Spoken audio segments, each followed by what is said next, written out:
Part 2 na ng Pyramid Game, naka-follow ka na ba? Ang pamilya ni Harin ay isa sa pinakamakapangyarihan sa bansa kaya naman hindi nakakapagtakang kaya niyang gawin lahat ng gusto niya. Na pati ang tatay niya ay walang magawa sa kanya.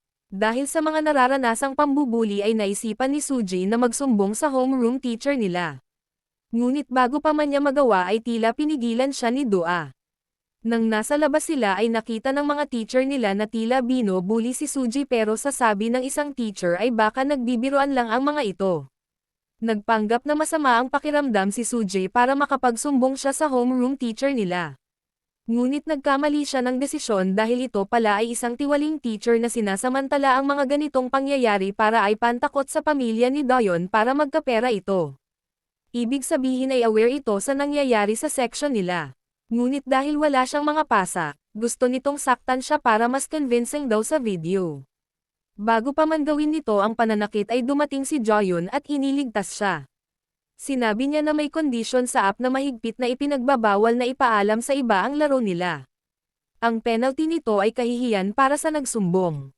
Nang araw ng sumunod na Pyramid Game ay nagulat ang lahat nang sumali si Joyun sa laro nila. Nang matapos ang botohan ay nagulat si Suji dahil may 5 bumoto sa kanya. Habang si Joyun ay may 2 boto. Dahil dito ay natanggal na sila sa grade F. Makikitang hindi makapaniwala si Harin na may 2 boto si Joyun at kita ang galit nito. Sa kasamaang palad ay naging grade F si Ji dahil hindi siya ibinoto ng kaibigan niyang si Ju Sung-yi. Dahil grade C na si Suji, nagbago na ang pakitungo sa kanya ng mga classmate niya. Samantala, after school ay dumaan muli si Suji sa convenience store at nakita ni Sunghwa na may app ito ng Pyramid Game, mukhang may alam ito tungkol sa laro nila. Dahil gustong malaman ni Suji kung sino ang 4 pang bumoto sa kanya.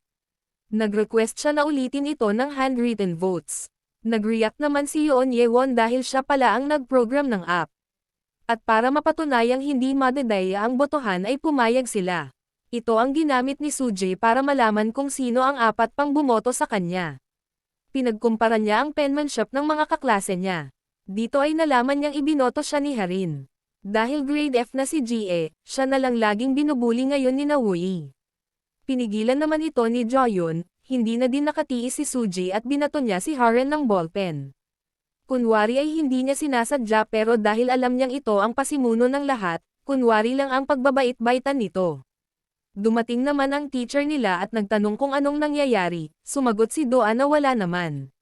Nagkasundo si Suji at Joyun na sisirain nila ang laro para sa lahat at maging normal na mag-aaral na lang sila. Pero bago niya magawa iyon kailangan niyang malaman ang lahat ng tungkol sa laro. Paano ito nagsimula at paano ito nauwi sa sakitan. Isinaman ni Joyun si Ji para makipagtulungan sa kanila at para matanggal na ito sa grade F. Nalaman niya na simpleng laro lang ito dati ngunit nang tumagal, dahil sa mataas na rank ng iba nag-umpisa silang tretuhin ng masama ang ibang nasa mababang rank.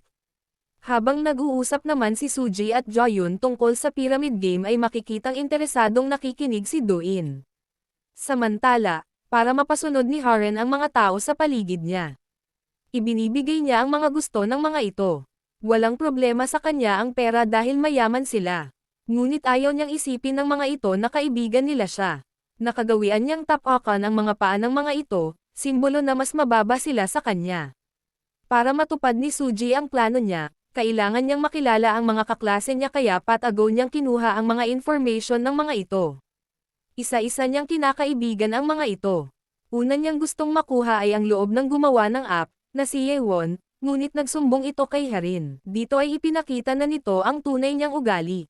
Tinanong niya si Suji kung kilala niya ba ng lubos sina Joyun at Ji, kung sigurado ba itong hindi siya tatraydorin ng mga ito. Samantala, kinausap ni Sung-yi si Ji para humingi ng tawad dito. Ngunit ang hindi nito alam ay inutusan lang ito ni Harin para mag-spy sa mga plano nila. Na-curious naman si Suji kung bakit tila galit na galit si Harin kay Joyun. Magkababata pala sila dati ngunit may nangyari kaya ito nagalit sa kanya. Kinabukasan ay tinanong ng teacher nila kung may nangyayari ba sa section nila, pero tumanggi si Suji. Alam niyang hindi siya matutulungan nito kahit gustuhin nito. Nang gabing pauwi na sila ay nakita nina Suji at Joyun si Sunghwa na patagang pumunta sa room nila. Dito nalaman ni Suji na kapatid pala ito ni Wuri, isa nila dating kaklase at naglaro din ng pyramid game. Gusto nitong malaman kung ano ang larong iyon, dahil alam niyang dahil sa larong iyon kaya hindi lumalabas ng kwarto niya ang kapatid niya. At dahil isa itong hacker humingi siya ng tulong dito para ma-hack ang mga account ng mga kaklase niya. Gusto niyang malaman ang mga sikreto ng mga ito para ay blackmail niya. Upang kumampi ang mga ito sa kanila. Nilapitan ni Joyun si Jae-hang, nakita niya itong kumukuha ng pictures ng mga magagandang katawan sa school nila. Pilit kinukuha ni Joyun ang loob nito ngunit dahil hindi sanay makihalubilo ay nahirapan siya. Hanggang sa makita ito ng member ng judo team na kinukuhaan nito ng picture. Sinaktan siya nito ngunit ipinagtanggol siya ni Joyun. Dito ay nakuha nito ang loob niya kaya naman napapayag niya itong sumama sa plano nila. Kinausap niya din si Yelim dahil alam niyang ibinoto siya nito dati.